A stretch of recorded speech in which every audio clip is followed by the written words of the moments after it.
Evangelho de Lucas, capítulo 23, do versículo 1 em diante.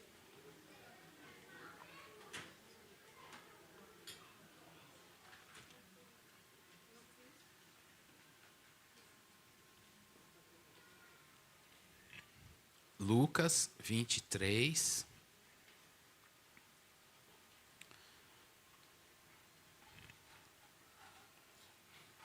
Em alguns momentos a gente vai olhar lá para a projeção, mas agora a gente vai começar fazendo a leitura bíblica. Lucas, capítulo 23, versículo 1 em diante. Todos acharam? Então nos diz assim a palavra de Deus. Levantando-se toda a assembleia, levaram Jesus a Pilatos. E ali começaram a acusá-lo, dizendo: encontramos este homem pervertendo a nossa nação, impedindo que se pague o imposto a César, e afirmando ser ele o Cristo, o rei. Então Pilatos perguntou a Jesus: você é o rei dos judeus? Jesus respondeu: o Senhor está dizendo isso. Então Pilatos disse aos principais sacerdotes e às multidões: não vejo nesse homem crime algum. Mas eles insistiram cada vez mais, dizendo: ele agita o povo, ensinando por toda a Judéia. Começou na Galileia e agora chegou aqui. Quando Pilatos ouviu isso, perguntou se o homem era galileu. Ao saber que Jesus era da região governada por Herodes, e estava este em Jerusalém naqueles dias, Pilatos enviou Jesus a Herodes. Quando Herodes viu Jesus, ficou muito contente, pois havia muito queria vê-lo, por ter ouvido falar a respeito dele. Esperava também vê-lo para vê-lo fazer algum sinal. E de muitas maneiras o interrogava, mas Jesus não lhe respondia nada. Os principais sacerdotes e os escribas ali presentes o acusavam com veemência. Mas Herodes, juntamente com os seus soldados, tratou Jesus com desprezo. E para zombar de Jesus, mandou que o vestissem com um manto luxuoso e o devolveu a Pilatos. Naquele mesmo dia, Herodes e Pilatos se reconciliaram, pois antes eram inimigos. Pilatos, então, reuniu os principais sacerdotes, as autoridades e o povo e lhes disse: vocês me apresentaram este homem como sendo um agitador do povo. Mas, tendo interrogado na presença de vocês, nada verifiquei contra ele dos crimes de que vocês o acusam. Nem mesmo Herodes, pois o mandou de volta para cá. Assim é claro que ele não fez nada que mereça a pena de morte. Portanto, após castigá-lo, ordenarei que seja solto. E ele era obrigado a soltar-lhes um detento por ocasião da festa. Toda a multidão, porém, gritava: fora com este! Solte-nos Barrabás. Barrabás estava preso por causa de uma revolta na cidade e também por homicídio. Pilatos, querendo soltar Jesus, falou outra vez ao povo. Eles, porém, gritavam mais ainda: crucifique-o, crucifique-o. Então, pela terceira vez, Pilatos lhes perguntou: que mal fez este? De fato, nada achei contra ele para condená-lo à morte. Portanto, depois de o castigar, mandarei soltá-lo. Mas eles insistiam com grandes gritos, pedindo que fosse crucificado, e o clamor deles prevaleceu. Então Pilatos decidiu atender-lhes o pedido. Soltou aquele que estava encarcerado por causa da revolta e do homicídio, a quem eles pediam, e quanto a Jesus, entregou à vontade deles. Vamos orar? Senhor, fala conosco, Deus. Precisamos ouvir a Tua voz na palavra. Precisamos, Senhor, de saúde espiritual para a nossa mente, para o nosso coração, para as nossas emoções. Queremos olhar Jesus na palavra. Queremos aprender com Jesus. Queremos ter mais da vida de Jesus em nós. Senhor, nos ajuda a compreender como o Senhor é na palavra, Senhor. Ó Deus, que a gente se desarme dos nossos conhecimentos que vieram por outras fontes, talvez pela nossa imaginação, por ditos populares, talvez por uma tradição, Senhor Deus, que não, ó Deus, não necessariamente bebeu diretamente das Escrituras, por informações soltas que não estão ancoradas na revelação que o Senhor trouxe, fez para nós na palavra, na Bíblia. Senhor, que o nosso conhecimento seja bíblico. E esse conhecimento não seja só uma informação, mas seja, Senhor Deus, informação usada pelo Teu Espírito para gerar fé no nosso coração. Tua palavra diz que a fé vem por ouvir a palavra. Nossa fé precisa crescer. Nossa fé precisa ser edificada. Nossa fé precisa, Senhor Deus, ser amadurecida.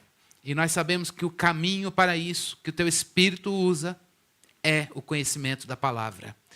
Por isso, Deus, que tudo aquilo que impede o fluir da Tua palavra na nossa vida, pensamentos, ó Deus, malignos, que às vezes nos oprimem, Senhor. Pressões, ó Deus, nas nossas emoções. Ó Deus, talvez coisas no nosso físico, que tudo isso caia por terra pelo poder que há no nome de Cristo Jesus e a gente esteja aqui livres para ouvir o que o Senhor tem a nos dizer. Deus, que nada roube a Tua palavra e que o nosso coração responda com fé e humildade para receber esse tesouro que o Senhor nos deu. É no nome de Jesus que nós oramos e agradecemos. Amém. Eu vou projetar, pode ser, Célio? A gente está... Esse diagrama aí não foi eu que fiz, não. A gente está vendo aqui como Jesus Cristo encarou o seu estado de humilhação. Jesus passou por um estado de exaltação. Foi entronizado aos céus, em glória, onde Ele está à direita de Deus, intercedendo por nós. O pecado que você cometeu, que você pode cometer, que você venha cometer amanhã, a Bíblia nos diz que Jesus Cristo é o nosso advogado e Ele está à direita de Deus, intercedendo por nós. E Ele, com base no sacrifício que Ele fez, exaltado em glória, de onde virá nos buscar, Ele intercede por nós.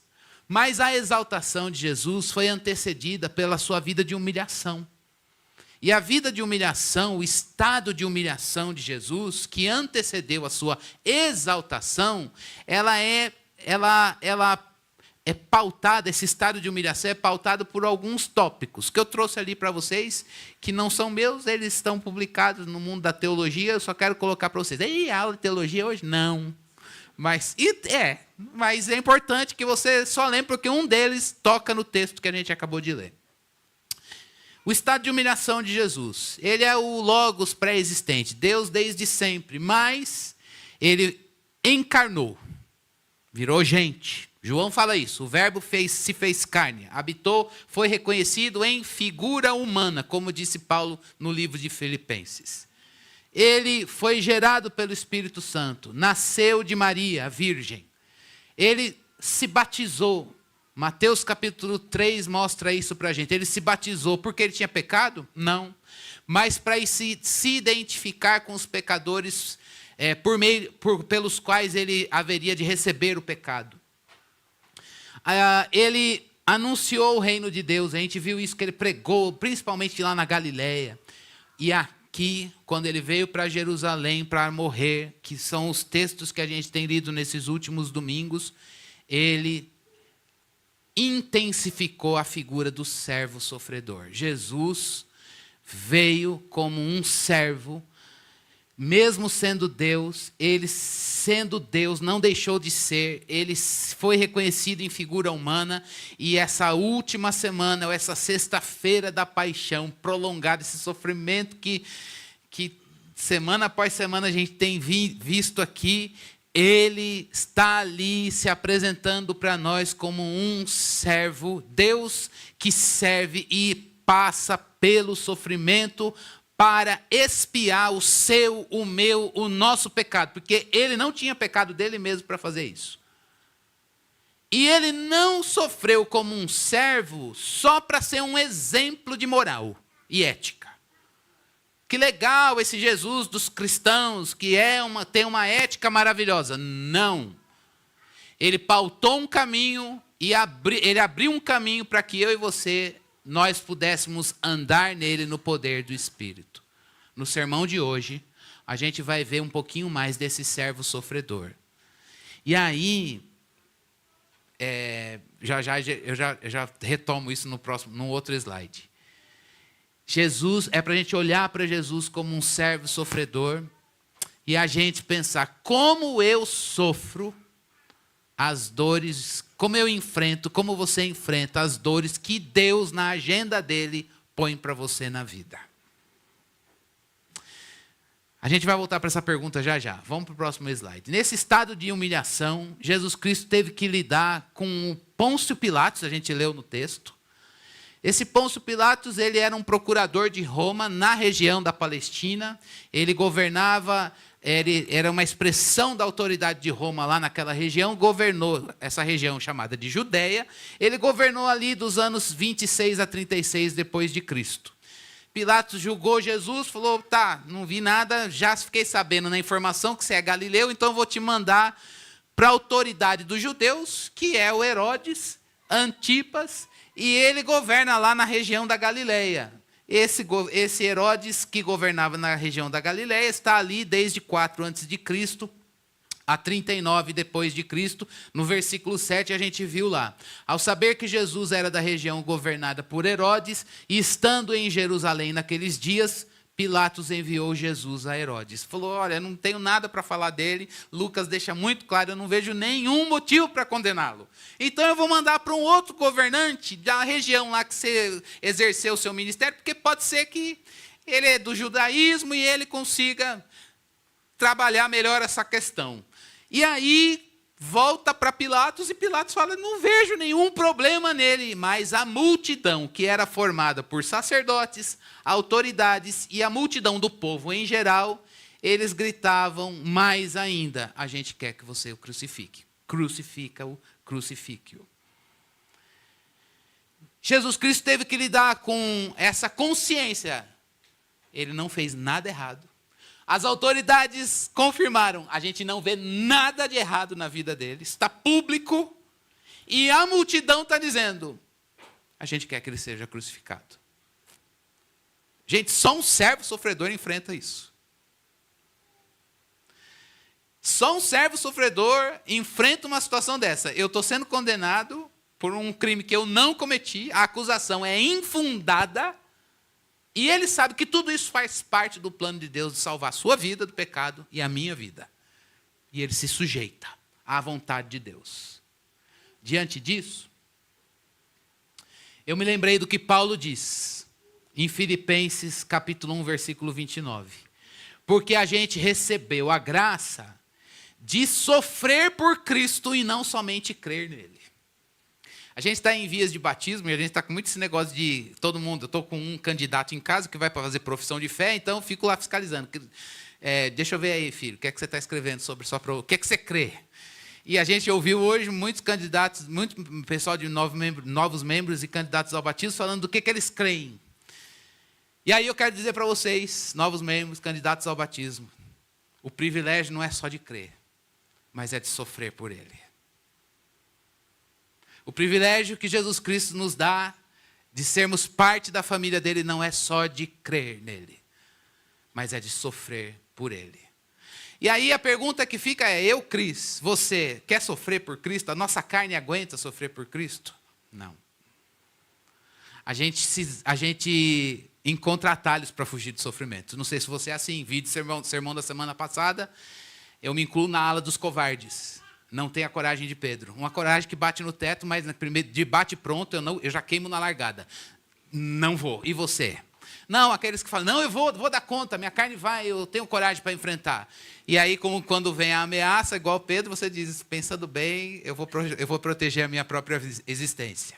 E o que está tudo certo. Agora, Jesus não. Jesus assumiu o sofrimento. E ele nos convida para participarmos do seu sofrimento e não apenas crer nele.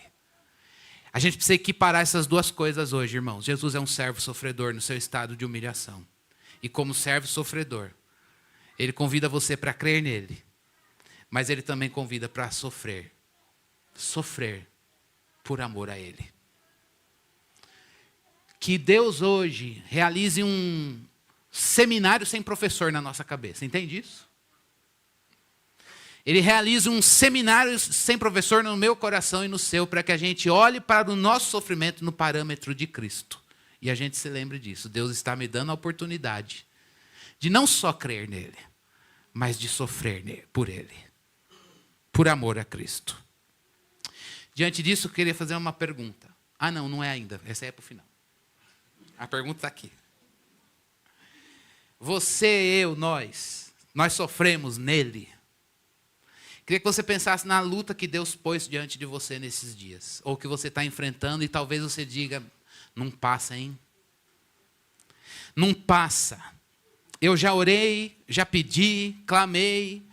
Outras pessoas oram e essa agenda, esse sofrimento, Deus não tira.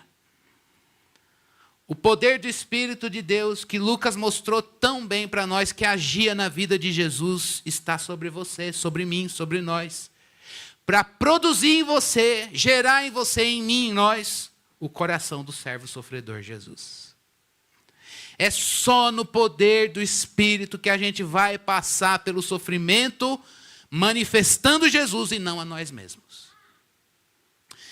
É o poder do Espírito que vai ensinar a gente a passar pela luta, passar pela prova, emitindo as atitudes que Jesus Cristo emitiu, que a gente viu nesse texto, não porque a gente é certinho, não porque a gente é bonzinho, mas porque ele gerou Jesus em você. Então que hoje, eu e você, a gente permita que o Espírito de Deus gere em nós o coração do servo sofredor Jesus, para que tanto a nossa fé bíblica seja expressa, cremos bem, mas também a gente sofre bem no parâmetro de Cristo. Irmãos, eu fico pensando se a gente vai ser como os nossos irmãos lá no deserto que andaram naqueles 40 anos, vendo Deus manifestar o poder dele, e eles não conseguiram passar e ver Deus agir. Que nessa manhã o meu coração e o seu, a gente possa aprender com Jesus Cristo, olhar como Ele é e dizer, é isso que o Espírito Santo de Deus quer fazer para mim na luta que eu estou enfrentando. É isso que o Espírito de Deus quer corrigir, quer fortalecer, quer gerar de dentro para fora na minha vida. E a gente persiga isso em oração. Então a primeira coisa que a gente precisa guardar no nosso coração é que o servo sofredor Jesus, ele aprendeu no sofrimento a responder corretamente quando os homens o acusaram. Novamente eu dou risada porque assim, a chance da gente não responder corretamente, eu não estou falando por você, mas estou falando por mim, que assim, é muito grande. Quando você é acusado injustamente, a nossa vontade é não sei, o que é que você tem vontade de falar? Abre o microfone. O que é que você faz? Eu não sou daquele que vai dar uns petelecos na orelha, porque eu não sou essa pessoa corajosa. Mas, dentro de mim, eu implodo. Eu não sei como você é quando você enfrenta a acusação injusta dos homens. Jesus Cristo foi acusado, está no texto, de perversão religiosa. Ele que pregou na Galileia, fez tantos milagres, ensinou no poder do Espírito no templo, o coração do povo ardia. Muitas pessoas, a multidão o seguia. Agora a multidão chega diante da autoridade romana e diz, ele é um pervertido. Gente, essa palavra é forte. Pervertido é aquele que pega uma coisa pura e tira o tom dela, tira o propósito, tira a finalidade dela. Ele está dizendo o que ele fala, o que ele ensina do reino de Deus, e o que ele faz é tão danoso para as pessoas, porque ele é tido como um revolucionário, e como revolucionário é como se ele abalasse a estabilidade do povo. Esse cara está abalando a estabilidade da vida religiosa, Pilatos, e você precisa tomar uma providência com relação a isso. Eles reformularam um argumento para levar o cara para a autoridade romana. Jesus está lidando aqui com a maquinação dos homens, entende? De pegar uma coisa pura e santa, porque eles não tinham pureza no coração, e aí, na maldade, ele está vendo a trama dos homens agirem para que o que eles querem seja feito. E aí a pergunta é, como Jesus Cristo respondeu? O Evangelho de João, quando registra essa cena, ajuda melhor a gente a entender. E aí, no Evangelho de João, capítulo 18, versículo 36 e 37, diz assim, se você não vai abrir, leitura labial, por favor. Olha só. Jesus respondeu para o Pilatos, o meu reino não é deste mundo. Se o meu reino fosse deste mundo, os meus ministros se empenhariam por mim, para que eu não fosse entregue aos judeus. Mas agora o meu reino não é daqui. Pilatos perguntou, então você é rei? Isso o Evangelho de João registrando a mesma cena. Jesus respondeu, o Senhor está dizendo que eu sou. Eu, para isso, nasci. Para isso eu vim ao mundo, a fim de dar testemunho da verdade. Todo aquele que é da verdade, ouve a minha voz. A resposta de Jesus qual era? Qual foi? Eu vou responder o que Deus me mandou fazer.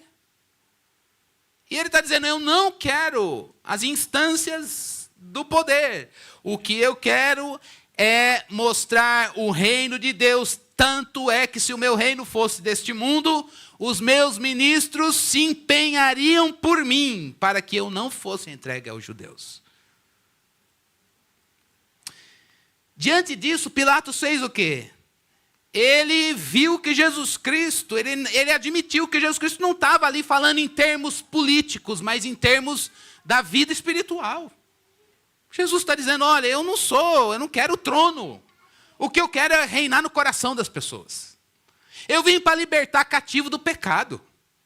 Eu vim para transformar pecador em santo. Isso aí eu não preciso de instância social, eu não preciso de instância política, eu não vou tirar ninguém do poder. A minha pureza, a limpeza que eu vou fazer é de dentro para fora. E isso ninguém faz. Eu sou Messias e rei de dentro, do coração. E ele não está preocupado com essas plataformas.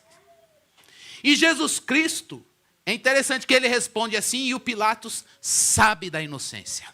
O Pilatos, versículo 4 e o versículo 5, deixa claro isso para a gente. Vou reler aqui. Então Pilatos disse aos principais sacerdotes e às multidões, não vejo neste homem crime algum. Mas eles insistiam cada vez mais, dizendo, ele agita o povo, ensinando por toda a Judéia. Começou na Galileia e agora chegou aqui. Ele sabe da inocência. Lucas enfatiza a inocência de Jesus.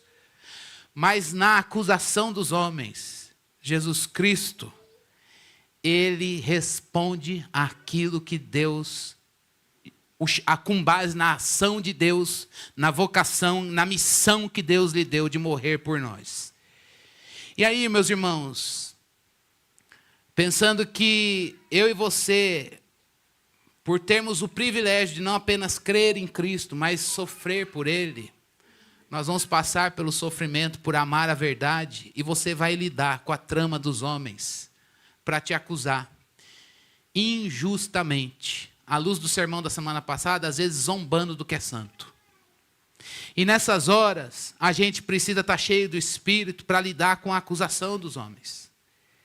E olhar aqui o parâmetro de Cristo, que abriu a boca nesse momento para responder, não em sua própria defesa, mas ele tinha o testemunho do Espírito Santo de Deus na sua consciência, e não precisou provar nada para ninguém, apenas deu testemunho do que Deus tinha feito.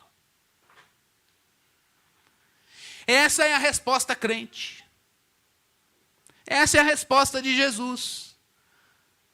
Eu vou falar o que Deus fez e ponto. Eu não vou falar o que eles querem ouvir. Eu não vou pegar os instrumentos do pecado para reagir ao pecado com outro pecado, e um abismo chamando outro abismo, mas vou responder de acordo com o Espírito de Deus mostrando a verdade do Evangelho, e assim a gente vê Cristo ser glorificado. E é nessas horas, esse primeiro pontinho que eu queria que a gente pensasse, é que como eu e a gente precisa aprender e permitir que o Espírito de Deus, ele trabalhe o testemunho, a gente deixa o Espírito de Deus trabalhar o testemunho da verdade do Evangelho na nossa consciência, e a gente dizer, eu não preciso provar nada para ninguém. Deus não precisa que a gente é testemunha do Evangelho, a gente diz, o Evangelho é a verdade, só. E para abrir a boca e dizer que o Evangelho de Jesus Cristo é a verdade, a gente precisa estar cheio do Espírito. Vide Atos capítulo 2. Mas quando a gente é acusado e a gente lida com a trama dos homens, o que a gente precisa buscar é a iluminação do Espírito na nossa consciência. E como é que o Espírito trabalha na nossa consciência, irmãos? Usando a palavra, usando o Evangelho de Cristo Jesus. Aí a pergunta que eu faço para mim e para você nesta manhã é se quando nós temos uma consciência limpa, iluminada pelo Espírito e forjada na palavra, de que quando você está sendo acusado de alguma coisa pecaminosa, você diz, Deus, eu sei que não é isso. Mas eu tenho o testemunho do Espírito Santo na minha consciência. Eu me lembro de uma vez que eu passei por uma situação de injustiça. Estava no meu primeiro ano do seminário. E era uma situação que o seminário de teologia, ele era pequenininho. E na minha sala reverberou uma fofoca lá e de graça eu entrei no meio dela. De graça, o negócio não era comigo, eu fiquei refém do que eu ouvi. Eu nem abri minha boca. Sabe quando você fala assim, quem estava lá? Ele. Ah, é? Veio aqui. Aí eu falei, eu só estava lá. E aí o negócio, virou contra. Aí a diretora me chamou, a gente fala quando ela chamava na sala dela, era a madre superiora, sabe? E aí eu falei, pronto, agora eu vou morrer. E aí ela disse, meu filho, eu quero que você me diga a verdade. Eu falei, olha, o que eu ouvi é isso. E aí, mas o que estão dizendo é que eu sabia daquilo, e eu não sei disso. E eu também não sei como provar. Ela falou, se cale. Você sabe do que você ouviu? Eu falei, sim. Então ela disse, você tem o testemunho do Espírito Santo na sua consciência. Você não precisa se defender e você não precisa provar nada para ninguém. Eu nunca tinha escutado alguém falar aquilo. Eu falei, meu Deus, é hora de eu ficar em paz, porque eu tenho o testemunho do Espírito na minha consciência, de Ele está dizendo, é isso, e está tudo certo. Ela falou, não se preocupe com a sua moral, não se preocupe com o seu nome, não se preocupe, fique em paz, na verdade, com a pureza da consciência, iluminada pelo Espírito Santo. Agora, se você, porque o mesmo Espírito que mostra que não tem pecado, mostra que tem pecado. E ela falou, eu estou perguntando para você, o Espírito trouxe luz e tem pecado aí dentro? Eu falei, diante de Deus não tem. E ela falou, então está tudo certo. E a pergunta para nós é essa hoje. Há momentos, irmãos, em que a resposta que quando os homens fazem, na trama deles, eles fazem para a gente, eles não querem, eles não vão se satisfazer com uma resposta santa. O que eles querem é uma resposta da ira, a resposta do pecado, a resposta de um coração instigado, de um coração magoado, amargurado, irado. É isso que eles querem, e o diabo incita os outros na carne para que você dê esse tipo de resposta. Mas Jesus Cristo não, o servo sofredor, cheio do Espírito, como ele responde? O meu reino não é daqui. O meu chamado não é isso. Esse povo está aqui falando que eu quero poder, que eu sou um pervertido, que eu estou ameaçando a estabilidade política da nação. O meu reino não é esse. E ponto. E hoje, que eu e você, a gente aprenda a ser cheio do Espírito, como Jesus Cristo foi, e a gente ter uma resposta de santidade diante da trama dos homens e dizer, Senhor, eu quero abrir a minha boca e falar cheio do Espírito. E falar a partir do Evangelho. Se não é para abrir a boca e falar a partir do Evangelho, que eu me cale. Que a gente se cale. Mas que a nossa resposta seja como a de Jesus. E Pilatos olhou e disse, eu não estou vendo nenhum problema aqui. Eu não estou vendo erro nenhum aqui. Esse é um primeiro ponto. O segundo ponto é que há situações no sofrimento, diante da trama dos homens, que um servo sofredor, que segue o servo sofredor Jesus, ele vai precisar se calar. E o Espírito Santo quer nos ensinar em situações que a gente deve se calar. Então, o ponto que eu quero que fique no nosso coração é que o silêncio para situações e para pessoas que não cabem resposta. Quando Jesus foi para Herodes, Pilatos mandou ele para Herodes. O que o Herodes queria? Caramba, mano, faz tempo que eu quero ouvir, estou ouvindo falar de você. Faz um sinal para o meu entretenimento. Faz um sinal aí, você fez tanta coisa lá na Galileia, já ouvi falar. E agora, finalmente, faz um sinal, mas demonstra um poder aí para eu ficar entretido. Diante de um propósito medíocre, fútil desse, qual é a resposta que Jesus Cristo dá? O silêncio.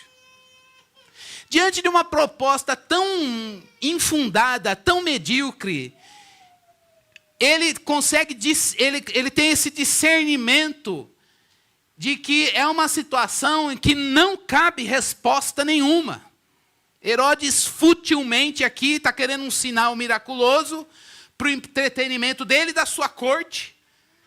E ali, Jesus Cristo novamente percebendo isso, ele responde de uma maneira graciosa que na verdade é o silêncio como recado. Por isso, irmãos, esse segundo pontinho aqui, que eu queria que a gente pensasse, é que a gente até cantou Isaías 53 hoje. Isaías diz que Jesus Cristo foi oprimido e humilhado, mas ele não abriu a boca. E Lucas está mostrando isso para a gente hoje. Por que ele não abriu a boca? Como um cordeiro, ele foi levado ao matador, e como uma ovelha muda, diante dos seus tosquiadores, ele não abriu a boca. Tem um autor que diz uma coisa muito bonita sobre esse não abrir a boca. E eu quero que você guarde isso. Ele diz o seguinte: a majestade do silêncio manifestou a glória de Deus. Jesus se calou não porque eu vou me calar e vou implodir. Esse é o meu pecado. Mas ele, na majestade dele, cheio do poder do Espírito, ele calou a boca. Ele ficou mudo. E a glória de Deus se manifestou. Por que ele se calou, irmãos? Porque ele viu ali que aquela era uma situação não digna de resposta. Porque ela era podre, medíocre. Era uma cilada, ela era pecaminosa. E ele diz, isso daqui, o Evangelho não tem compromisso com isso. Os sinais não são para isso. Eu não vou fazer sinais e maravilhas aqui, porque não é para isso. Não é para entretenimento da corte de Herodes. Sinal não é para quem quer, é dentro do propósito de Deus. E não tem propósito nenhum em fazer sinal aqui. Então eu me calo. A minha oração é que hoje, eu e você, a gente saiba discernir as situações em que o diabo usa a carnalidade, as coisas dos homens, para fazer você abrir a boca, lá no seu trabalho. Lá na sua família, lá na dinâmica das relações com seus amigos e inimigos, e eles dizendo, olha, você põe para fora agora o Evangelho nessa situação pecaminosa, e você saber discernir, eu também, e dizer para isso, o silêncio vai manifestar a glória de Deus. E o pior, gente, no versículo 12, olha que coisa horrível. Esse aqui, Lucas dá uma informação, o narrador informa a gente de uma maneira... Eu confesso que quando eu li isso aqui, eu falei, não, é só Jesus para passar por isso mesmo. Herodes e Pilatos, dois políticos, que se degladiavam pelo poder. O que eles fizeram? O que esses camaradas fizeram? Se reconciliaram, porque antes eles eram inimigos. Os dois politicamente se uniram para derrubar Jesus. Para fazer Jesus Cristo falar de uma maneira pecaminosa. É aquela trama que manifesta, são correntes intelectuais irreconciliáveis, que eles se uniram para derrotar a fé em Cristo. E diante dessa proposta e dessa união política, o que é que Jesus Cristo faz? Eu não tenho nada para falar. Luísa.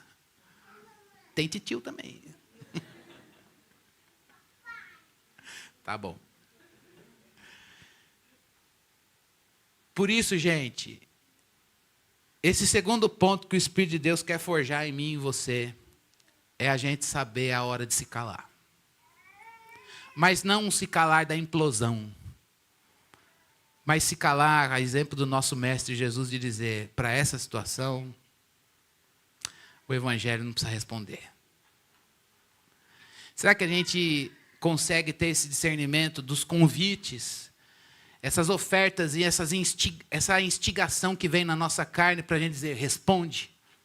Mas responde com pecado. Responde a partir da ira. Responde querendo provar ou zelando pela nossa própria imagem. E há momentos em que a gente vai ter que dizer, olha, para isso é melhor eu me calar e ficar no silêncio com o Senhor, para que a glória de Deus se manifeste. Parece que a gente vai ser bobo em situações assim. Parece que a gente não vai ser esperto. Parece que a gente vai ser lesado. Parece que você vai ser passado para trás. Parece que você vai dizer assim, confiou em Deus, olha aí, vai nessa de você confiar em Deus, você vai ver onde você vai chegar assim. E enquanto isso, as pessoas caminham a 1000 passos. E você dizendo, Deus, fiquei aqui crendo na santidade, na pureza, confessando, seguindo o servo sofredor, crendo em Cristo e sofrendo por Ele. E a dor se intensificou. Quando, na verdade, você seria justo que abrisse a boca e desse aquela resposta que destrói na carne. O nosso servo sofredor, não. Ele teve o discernimento para uma situação que não cabia resposta. E não era aquele silêncio ameaçador, irmãos. Eu não vou te falar. Deus vai calar. Sabe? Não é aquela coisa. E também não é o silêncio da implosão. Dizer, eu não abri a minha boca, mas dentro de mim eu desejei morte. É um silêncio que vê a glória de Deus. De quem vê a glória de Deus.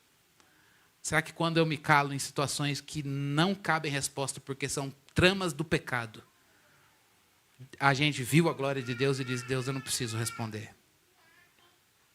Queria que você pensasse em situações em que talvez você respondeu e diz, a glória de Deus não se manifestou. Eu tinha que ter ficado quieto. Queria que eu pensasse, tenho pensado nesses dias, em situações em que eu abri a minha boca, quando na verdade o servo sofredor foi mudo, ficou mudo, porque ele teve o discernimento que aquela situação ela era uma trama do pecado. E terceiro e último ponto, irmãos, da gente saber sofrer no Senhor, é saber lidar com o desejo pecaminoso dos adversários. O primeiro é que você responde, mas não precisa provar nada para ninguém, porque você tem o testemunho do Espírito Santo na sua consciência. O segundo é porque há momentos em que você olha e fala, isso aqui é proposta de pecado, eu me calo. E em terceiro, é como você vai lidar com desejos pecaminosos dos seus adversários. Barrabás, aqui na ótica de Pilatos, ele está parecendo mais perigoso que Jesus, mas a multidão pede um cara mais perigoso que Jesus para ser solto. Isso é uma ameaça social. Eles estão dizendo, põe esse cara solto. Ele tinha crimes comprovados. E essas vozes prevaleceram ali, a voz da multidão dizendo, solta o cara e crucifica esse.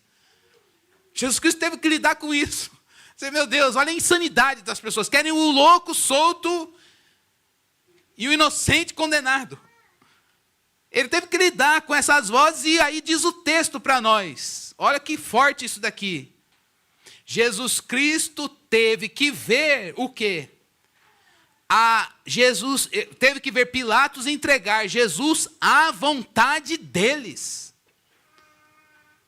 À vontade deles. Essas vozes prevaleceram. É como se falasse assim, eles ganharam. O pecado venceu. Jesus, ele foi entregue à vontade pecaminosa dos seus adversários. Não sei se você já passou por essa experiência. Talvez você foi mandado embora injustamente alguma vez. Você falou, meu Deus, eu fui mandado embora da empresa pela trama dos homens. A vontade deles prevaleceram. Ou lá não foi mandado embora, mas lá no processo do trabalho você viu a vontade suja, corrupta dos caras prevaleceu. Ou na dinâmica das relações lá no comércio. Cara, a vontade corrupta dos caras prevaleceu e eu recebi essa lama. Espirrou todinho em mim.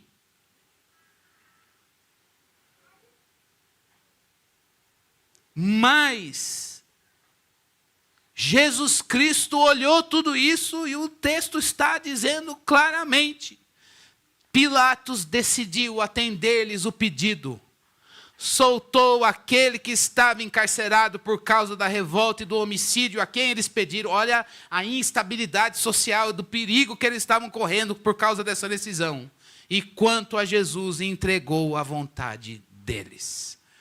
Como servo sofredor, ele teve que ver a galera dizer: o que a gente queria foi feito.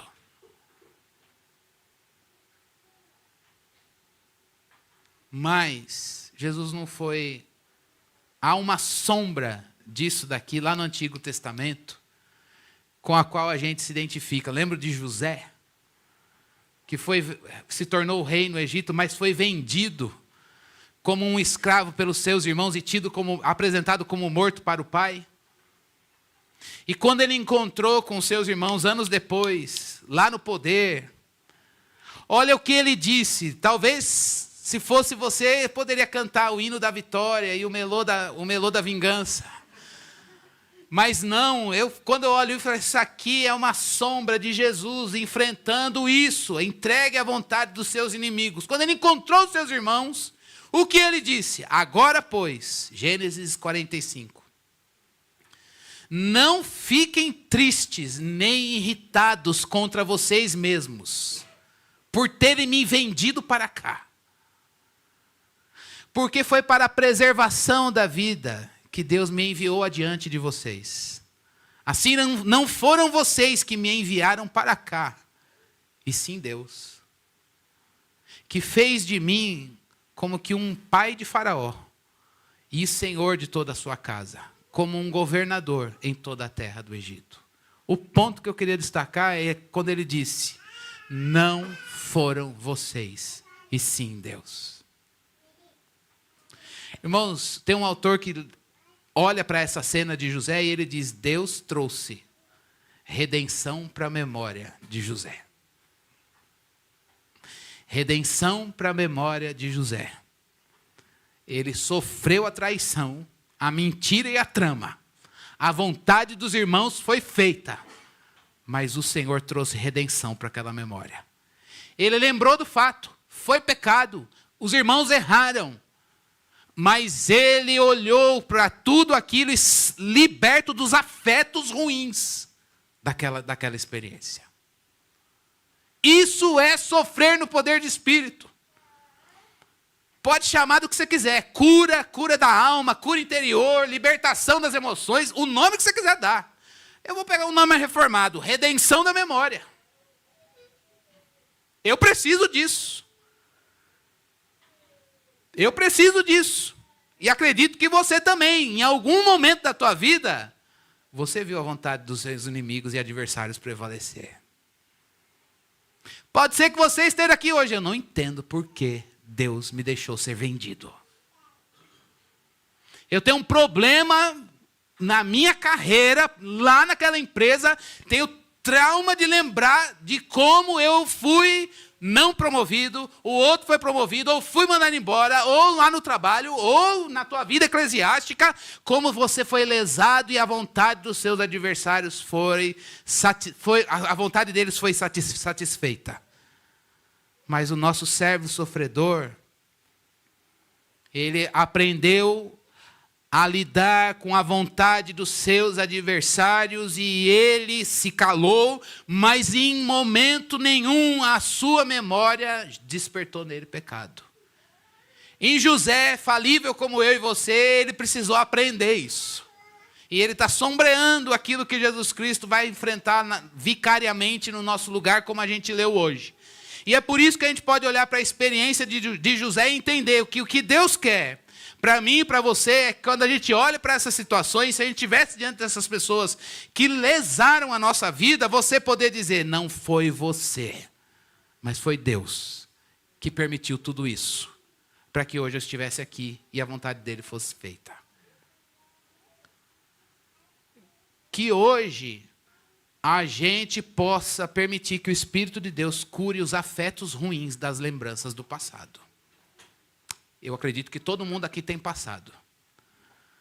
E confesso a vocês que quanto mais o tempo passa, mais passado a gente vai tendo. Eu estou nessa angústia. O passado vai ficando maior. E aí a gente vai olhando, legado de sabedoria. Em pouquíssimas vezes é isso, mas o que mais pesa é eu tenho mais experiências para lembrar. Por isso, meus irmãos, o Espírito de Deus está aqui hoje para fazer um seminário sem professor na nossa alma. E trazer redenção de uma vez por todas para as nossas memórias. Isso é sofrer por Cristo, no poder do Espírito.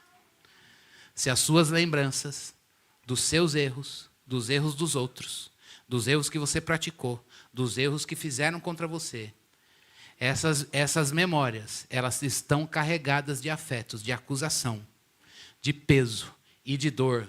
Hoje, a gente precisa chegar diante de Cristo e dizer, esse afeto desta memória, eu quero colocar na tua cruz e deixar ali.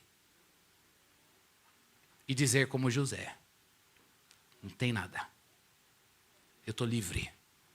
Eu tenho a memória. Eu disse isso na semana passada e quero dizer novamente. É um texto que eu recebi isso para pastor, mas vale muito para cá. Ele está dizendo, pastor, não pregue a partir das suas feridas. Pregue a partir das suas cicatrizes. Isso é para você e para mim hoje. Não processe a vida a partir das suas feridas. Que elas estejam todas saradas pelo poder curador da graça de Deus. E você olha e diz, olha, uma cicatriz, eu exercito a minha memória, mas afeto negativo, não tenho nenhum. Talvez você diga, isso é um fardo que eu não consigo tirar, pois o Espírito de Deus é poder, e Ele está aqui para fazer isso. Que nessa manhã o Espírito de Deus traga cura. Para a minha alma e para a sua alma, para o seu coração, cansado e meu coração cansado de você mesmo. E cansado de mim mesmo. Irmãos, olha, a coisa mais linda é essa pregação sequencial, porque eu não marquei nada.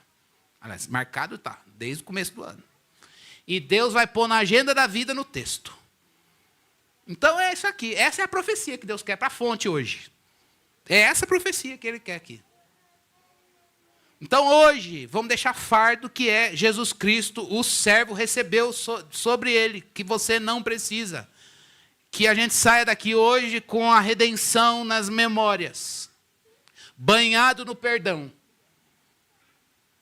Perdoado, cheio desse perdão para perdoar o que nos ofendeu. E dizer, acabou esse jugo. Acabou esse fardo. Eu não vou passar pelo sofrimento que Deus manda na minha vida e morrer. Eu vou passar pelo sofrimento que Deus usou. E no sofrimento Deus manifesta o pecado. Ai daquele que oferece a carne para o pecado, vide Judas. Mas o resultado final na redenção qual é? Não foram vocês que fizeram isso. Foi Deus que me enviou.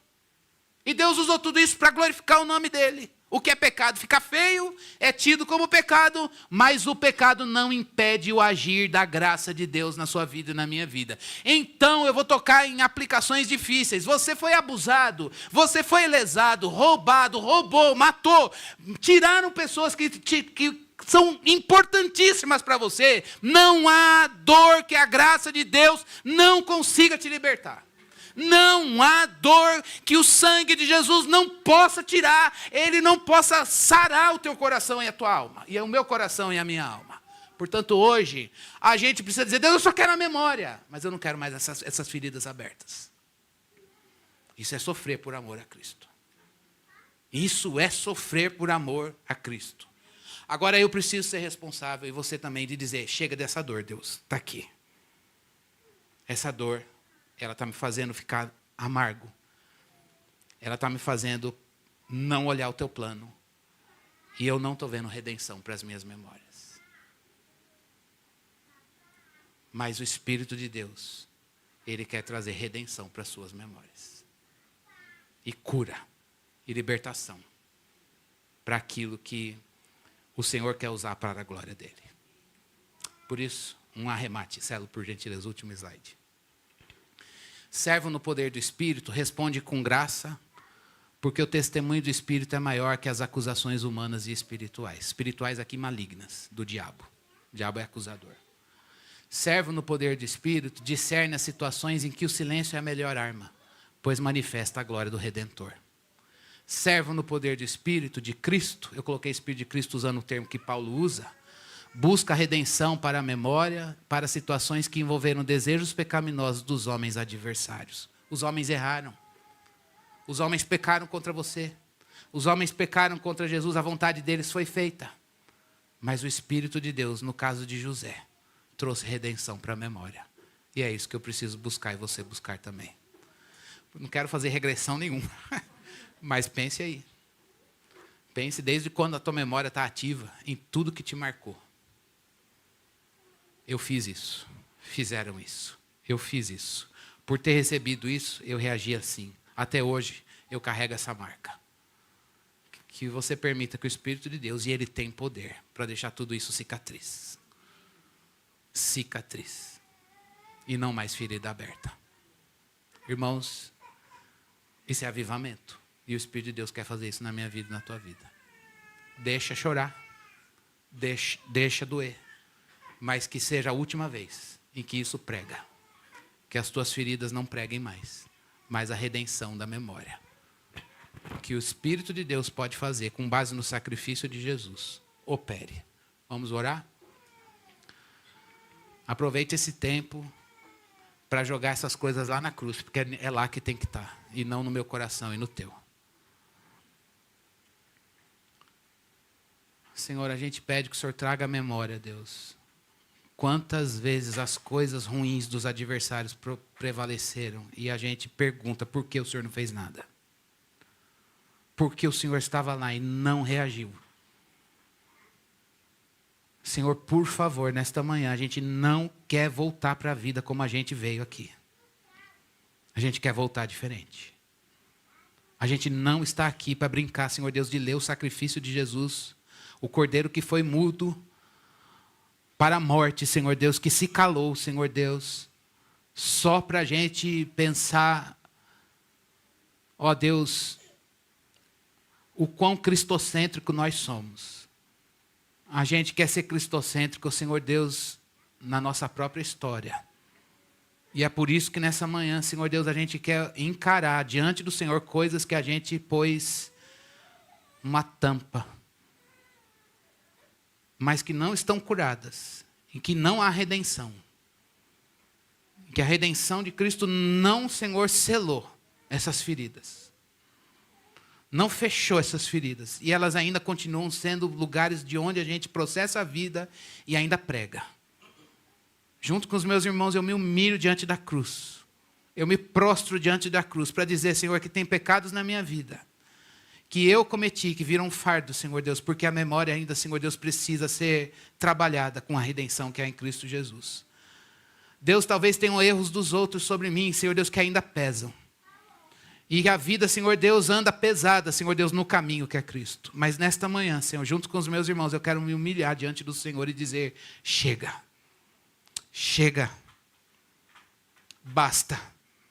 Esse jugo leva à morte. Esse jugo leva à exaustão.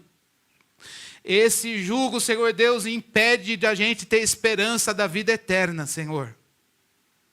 E nessa manhã eu quero, junto com os meus irmãos, me despojar do velho homem e me revestir de Cristo, Senhor Deus, num jugo suave, um fardo leve, Senhor. Troca esses fardos, Senhor Deus, a gente quer tirar esse jugo pesado por um fardo gracioso de Cristo. Esse servo sofredor, ó Deus, que, ó Deus, sabia responder no poder do Espírito, Senhor. Como a gente quer isso? Responder no poder do Espírito. Abrir a nossa boca e sair, Senhor Deus, palavras do reino de Deus. Porque o nosso coração está banhado no reino de Deus. Ó Senhor, que nosso coração, Senhor Deus, seja lavado pelo sangue de Cristo nessa manhã, de todo pecado de coração, de toda ira, cólera, mágoa, gritaria, Senhor Deus, malícia, Senhor, ironia, Senhor Deus, divisão, inimizade, soberba, orgulho. Deus, tudo isso oprime, escraviza, Senhor Deus, a gente não aguenta andar com isso, é horrível, Deus. E a gente quer o coração manso e humilde de Jesus, livre para adorar, livre para cantar, livre para obedecer, livre para servir, livre para buscar a glória de Deus. Santo Deus, que o Teu Espírito que habita em nós, Senhor Deus, Ele nos ensine a discernir as situações em que são podres, medíocres, são horríveis, são abominações, são, ó Deus, afrontas à santidade de Deus. E por isso, o melhor recado é o silêncio. O silêncio na paz. O silêncio na paz de Deus. O silêncio no amor do Senhor. O silêncio de dizer, Tu sabes. Tu conheces. Não há palavra que convença, Senhor Deus, a não ser o Teu Espírito que possa trabalhar no coração de pessoas que infelizmente se entregaram ao pecado, Senhor. Deus, ajuda-nos a nos calar diante de situações que são ofertas para fazer o nosso coração cair na ira, cair na revolta, cair na acusação, cair, Senhor Deus, ó Deus, na ferida dos outros e ser ferido também, Senhor. Deus, ajuda-nos nesta manhã a olhar a nossa história, os erros dos homens, os nossos erros em razão dos erros dos homens, as marcas que a gente olha e diz são lamas na nossa roupa, Senhor. Que nesta manhã a gente prove, Senhor Deus, o poder curador da graça e a redenção para as memórias que nos aprisionam e nos trazem afetos ruins, afetos que nos aprisionam, Senhor. Que o nosso coração esteja livre. Faz isso, Deus. Cura, Senhor Deus, as nossas emoções para que a gente possa, livre, Senhor Deus, de todo peso e pecado, correr livremente. Andar livremente e correr livremente no caminho que é Cristo, Senhor. Age no nosso meio para a Tua glória. Obrigado pela Tua palavra em nome de Jesus. Amém. Amém.